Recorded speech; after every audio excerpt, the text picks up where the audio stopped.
dia tonga soa atao amin'ny fandaharana Jeanne Forest Santé aty Canada indray ianao. Ny lohahevitra izay ho adiadintsika an'io zany a dia ny hoe ny miasa mafy ve no ahitana vokatra tsaratsara kokoa sa ny miasa tsara. Ahoana indray ary zany fanadihadiana androany izany satria samihafa dia samihafa ny miasa mafy sy ny miasa tsara. Ny famaritana tsotsotra angamba ny atao miasa mafy dia ny fandaniana ny angovo ray manontolo, ny fandaniana ny hery ray manontolo atotona anaovana asa iray mba azahoana tanjona iray. Izany hoe raha ohatra zany fariparitatsika tsotsotra zany hoe miasa mafy dia ilay azo lazaina hoe ao anatin'ny fijaliana zany. Izany hoe miasa zany ao anatin'ny fijaliana. Izany hoe tafiditra ao daholo zany ny hoe mety hanaraka hatramin'ny fahasalamanao, mety hitondra karazana azo fijaliana ho anao ny fanaovanao asa iray ohatra izay asa tsy tianao ohatra, fa hoe io zany no ahitanao vola ahafahanao mamelona ny vady aman-janakao. Amin'izay fotoana izay dia miasa mafy. Ohatra amin'izany ohatra ny olona izay ataontsika miasa amin'ny manufacture ohatra dia miasa mafy reny olona reny. Misy mifoha vao maraina amin'ny 9 maraina andeha hiasa, miverina any an-trano amin'ny 5 hariva. Nefa asa enjana dia enjana ny any amin'izany atao hoe manufacture zany, ary dia asa izay azo lazaina fa zara fa mahavelona. Izany hoe zara raha ohatra ka misy hohanina sy ny andohavana ny hofa-trano sy ny pitsopitsony madinidinika fotsiny, raha aty amin'ny tany vaventy zany. Nefa miasa mafy dia mafy ny olona izay miasa amin'ny manufacture. Amin'izay fotoana izay dia azo lazaina fa fijaliana ny fanaovana an'ilay asa, satria asa sady tsy tianao, no asa izay mandreraka, no asa izay tsy hitanao akory zany ny tena hoe tombotsoa manokana na hoe mba zavatsoa entin'ilay asa. Fa izay avy ny tany saiko teo izay hoe mety ho aretina no vokatry ny asa, mety ho faharerahan-tsaina sy ny sisa sy ny sisa. Miasa tsara aiza indray inona indray zany ny finosiny hoe miasa tsara. Ny miasa tsara indray zany dia ao anatin'ny fafinaretana no anaovanao an'ilay asa, ary misy kokoa ny atao hoe metody entinao manamoramora ny asa kanefa vita tsara araky ny tokony ho izy. Misy ny karazana fafinaretanao manao an'ilay asa, zany hoe tianao zany ilay asa, ary indrindrandrindra koa dia asa ao amin'ny talentanao. Izay zany ny famaritana tsotsotra ny atao hoe miasa tsara. Mametra-panontaniana nefa ianao ny amin'ny hoe te hiasa tsara daholo ange ny olona rehetra rehetra dia hanana ny asa zay tiany daholo ange ny olona rehetra rehetra kanefa raha ohatra moa ka hoe ity asa ity zany ny voatery tsy maintsy atao satria io no tsy maintsy hinanana dia amin'izay fotoana izay ianao dia tsy maintsy miditra amin'ilay hoe asa tsy tianao, izany hoe idiranao zany ny amin'ny hoe asa mandreraka na ny hoe miasa mafy. Tsy voatery anefa ny hoe miasa mafy dia voatery ho tsy maintsy hoe ahatonga ny akivina ao aminao. Raha ohatra ka hoe io no asa zany hoe tsy maintsy ataonao dia misy foana ny fomba izay ahafahanao zany ny mamolavola ny sainao amin'iny asa voatery tsy maintsy nataonao iny hoe ity zany no ahafahako mamelona ny vady aman-janako. Dia misy foana ny fomba izay ahatonga anao hiasa tsara, ahatonga anao hanana ny fahafinaretana ao anatin'iny asa izay ataontsika hoe zany hoe asa tsy de nandrininy fonao kanefa hoe voatery asehoko anao ny mamarina an'izany zavatra zany. Ohatra fotsiny hoe olona iray izay tonga aty amin'ny tany vaventy ohatra ny aty Amerika Avaratra avy any Madagasikara izay nanana diplôma ambony ohatra ingénieur ny asany tany Madagasikara. Rehefa tonga eto nefa izy dia voatery mba hamelomany ny vady aman-janany dia voatery izy zany nataontsika hoe zany hoe hiasa mpanao mpiservira ohatra amina restaurant iray na hoe miasa amina hotely iray ohatra fotsiny raisiko izay zavatra izay. Dia mazava ho azy fa amin'ny voalohany aloha zany dia hiteraka karazana akivina ho an'ilay olona misy raha zany ny tena hoe tsy miditra mihitsy amin'izay resaka izay rehefa hoe zavatra tsy tiany zany ny manao azy. Misy ihany koa nefa ny hoe miditra ihany aho fa ity aloha zany no afaka amelomako ny vady aman-janako amin'izao fotoana izao.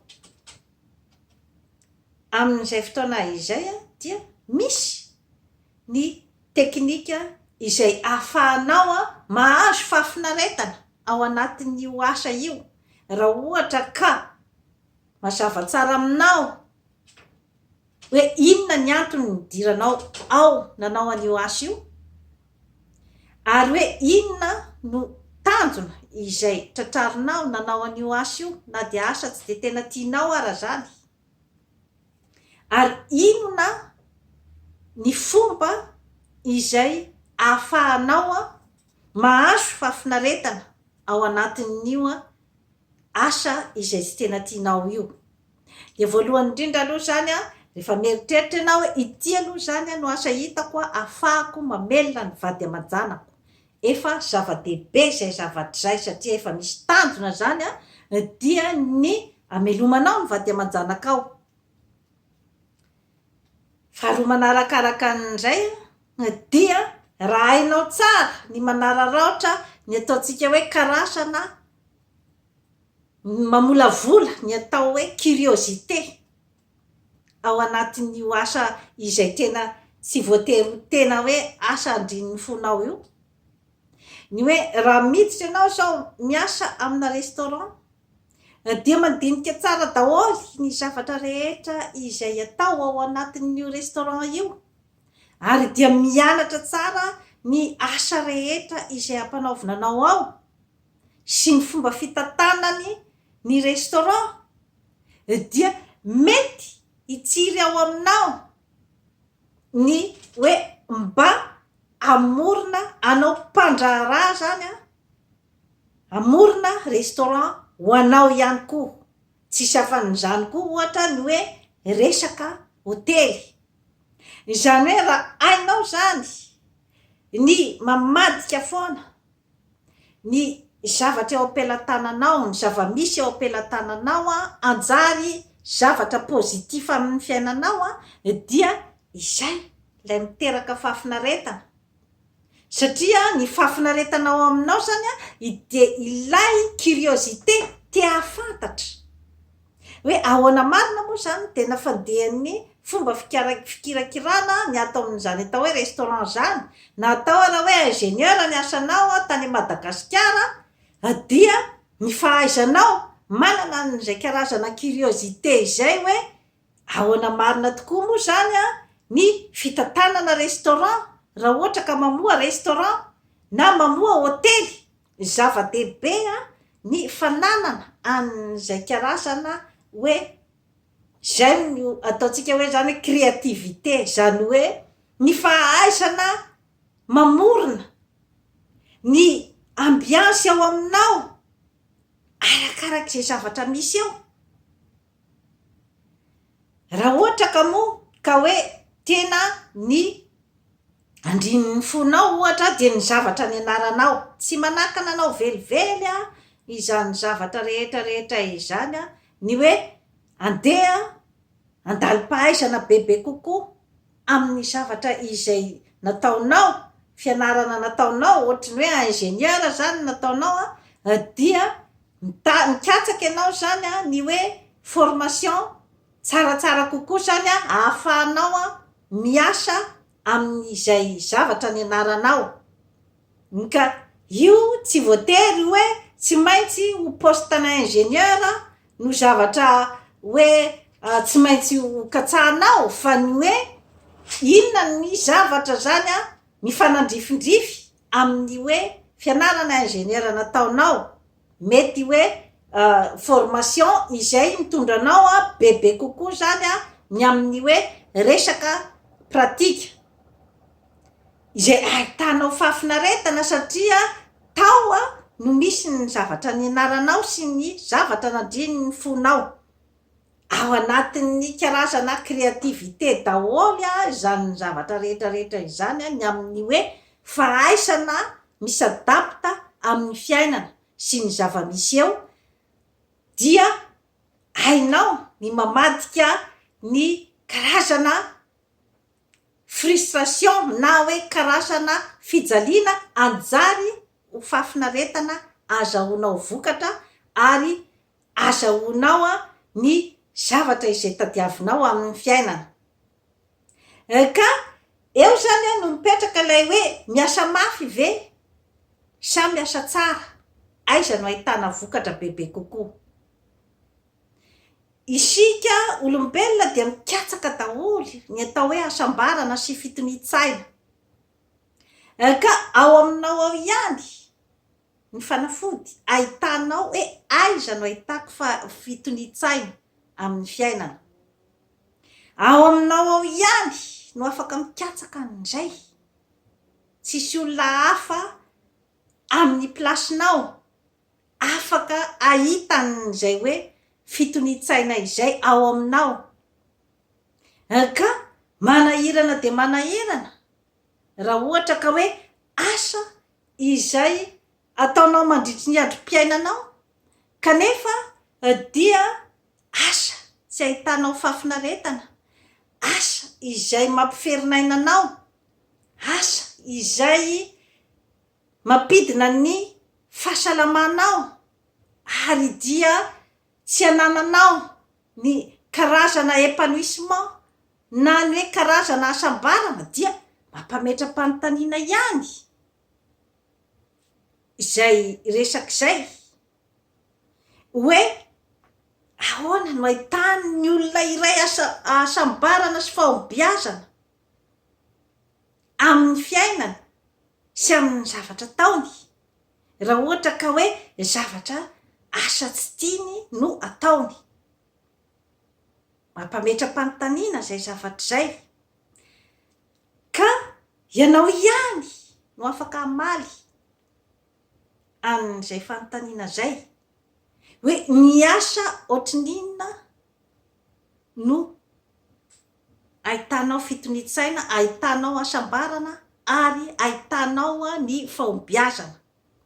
Ianao ihany no afaka mamaly an'izay fanontaniana zay, ary ianao ihany no afaka hitondra ny tenanao makany amin'izay hoe inona ny zavatra mety ahitako fitonitsaina. Satria samihafa de samihafa ny hoe ity ny asa malaza, ity ny asa be vola, ity no asa atao hoe ngetroka rehefa miasa amin'io asa io, izay ny fijerin'ny fiarahamonina. Kanefa zavatra mampijaly anao, zavatra tsy ahitanao fitonitsaina, dia mino zato isan-jato aho fa tsy hitondra vokatra manao ahoana amin'ny fiainanao izany zavatra zany. Ary dia maro mihitsy ny amintsika olombelona no miasa manao asa tsy tiany, maro dia maro, ary dia manakorotana fiainana maro dia maro. Satria na ny fiainana andavanandro na ny fiainana any tokantrano dia ahitana an'izay karazana hoe frustration amin'ny olona izay tsy tia ny asany. Na ny fombafomba ny andavanandro dia ahitana an'izany zavatra zany. Io tsy mifidy io na hoe posta inona na posta inona, na ataontsika raha hoe misy olona manana posta atao hoe mamiratra dia mamiratra kanefa tsy tiany ny asany. Mampalahelo anie izany zavatra rehetra izany. Ny asa izay ahitanao fahombiazana dia ny asa izay ahitanao fahafinaretana ny manao azy. Izany hoe na miasa mafy izany ianao dia tsy henonao mihitsy, tsy henonao mihitsy ny asa mafy izay ataonao ao, satria ao ny fonao sy ny sainao ao amin'io asa io tanteraka zany ny fitiavanao ray manontolo, izay vao ahitana vokatra. Ary vokatra izay tsy andrasanao mihitsy, fa vokatra avy roa eny, avy telo eny, ary avy folo eny, izay tsy nandrasanao mihitsy no vokatra ho hitanao ao. Asa izay hitondra fahafinaretana sy asambarana ho anao ary tsy andreraka ny fahasalamanao. Satria ao anatin'ny ataontsika hoe zany hoe fanatsarana, rehefa zavatra tsara tianao dia ao anatin'ny fanatsarana ny fomba fiasa hatrany ianao, ary dia manana ny atao hoe karazana motivation, manana ny atao hoe karazana famoronana ny mba handeha amin'ny tsaratsara kokoa. Zany zavatra rehetrarehetra izany dia ao aminao ao, zavatra tsy andaingana zany zavatra zany, fa ianao ihany dia afaka maheno fa sambatra ianao manao an'ilay asa. Ianao ihany dia efa afaka hahatsapa an'izay, ary mahatsapa ihany koa ianao ny vokatra izay azo avy amin'io asa ataonao io, ary dia tafiditra tanteraka ao anatin'ny fiainanao ilay asa, ary dia asa izay anananao ny atao hoe fanetretena. Ozy izy ireo olo malaza toy ndry Bill Gates, ireo Oprah Winfrey, toy ndry Mark Zuckerberg hoe work hard, stay humble. Zany hoe miasa mafy izy fa manana fanetretena. zany hoe na dia efa misy vokatra ara ny asa izay ataonao a dia manana foana ny fanetretena, izany hoe miezaka hatrany ary tsy mieritreritra hoe rehefa tonga amin'ny toerana ohatran'izao a zany de efa kalabe, izay mantsy matetika ny mahavoa. Rehefa lasa dokotera de tena aria-paladiko ary daholo ny olona rehetrarehetra. Rehefa lasa président dia izany mpanjaka, izay mantsy ilay zavatra tena mahavery matetika.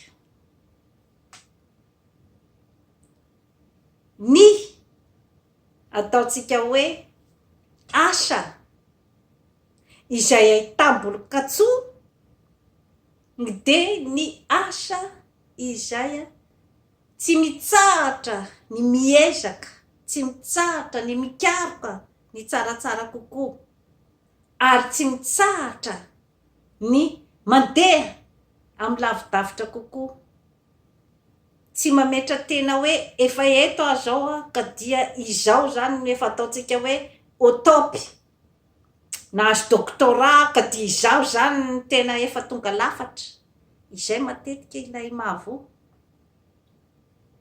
Fa izay mikatsaka hatrany ny hanatsara, mikatsaka hatrany ny fahalalana, mikatsaka hatrany ny fiaraha-miasa amin'ny manodidina, ny fahafantarana fa tsy mahafantatra ny zavatra rehetrarehetra ianao fa mila ny olona manodidina anao, zava-dehibe zay ny amin'ny fahazahoana ny ataontsika hoe vokatra izay tsy andrasanao mihitsy, vokatra folo avo eny tsy nandrasanao tamin'ny fiainana, izay vao atao hoe asa vita tao anatin'ny ataontsika hoe miasa tsara, fa tsy ny miasa mafy velively akory no ahitambolo-katsoa, fa ny miasa tsara, izany hoe ao anatin'ny teknika rehetrarehetra, ao anatin'ny fampiasana ny vatana, ny saina ary ny fanahy, ao anatin'ny fihinanana ny sakafo ara-pahasalamana mba afaka hanana ny angovo tsara hoentina anatotosan'izany asa izany, ao anatin'ny fahafinaretana, ny fahaizana mitaiza fanahy amin'ny alalan'ny fikatsahanao andro aman'alina, ny hery avo indrindra, hery tsy hita maso izay mitondra anao manatotosa an'io asa io, ny fikarohana hatrany hatrany, ny fahalalana, azahoana mandeha amin'ny farany tantsaina, izany fikojana an'izany zavatra rehetrarehetra izany no afaka azahoana vokatra tsaratsara kokoa, izay ataontsika hoe zany hoe vokatra avy folo eny tsy nandrasanao. Amin'ny teny Ramatoa Pirao Efray hoe rehefa maty aho sisy de tsy tokony, tsy tiako raha izaho hoe miliardera no tonotononina rehefa maty aho, tsy ny maha-miliardera aho izy no tiako tononina rehefa maty aho, fa ny zavatra izay napetrako teto ambonin'ny tany, ny torohevitra rehetra izay nozaraiko tamin'ny mpiarabelona rehetra ka nahasoa azy napetrako teto ambonin'ny tany, izay ozy izy no tiako tononina rehefa maty aho. zava-dehibe izay tenin-dramatoa Abrao Efray izay.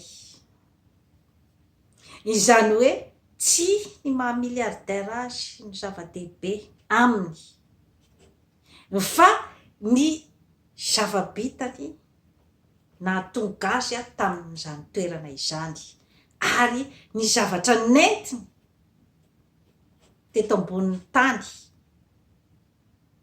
Nanoro-hevitra olona maro dia maro tao États-Unis, indrindrandrindra izy ny mainty tao États-Unis zany, ny amin'ny hoe mila miezaka amin'ny fiainana ary mila mikatsaka ny tsaratsara kokoa ao aminao. Izay no zava-dehibe. Dia toy izay sy toy izay indray tompoko lahy sy tompoko vavy no azo natolotra anao anio, manao vaboany mambo zany Forêt Santé aty Canada fa hanatsara ny fiainanao. Bye bye.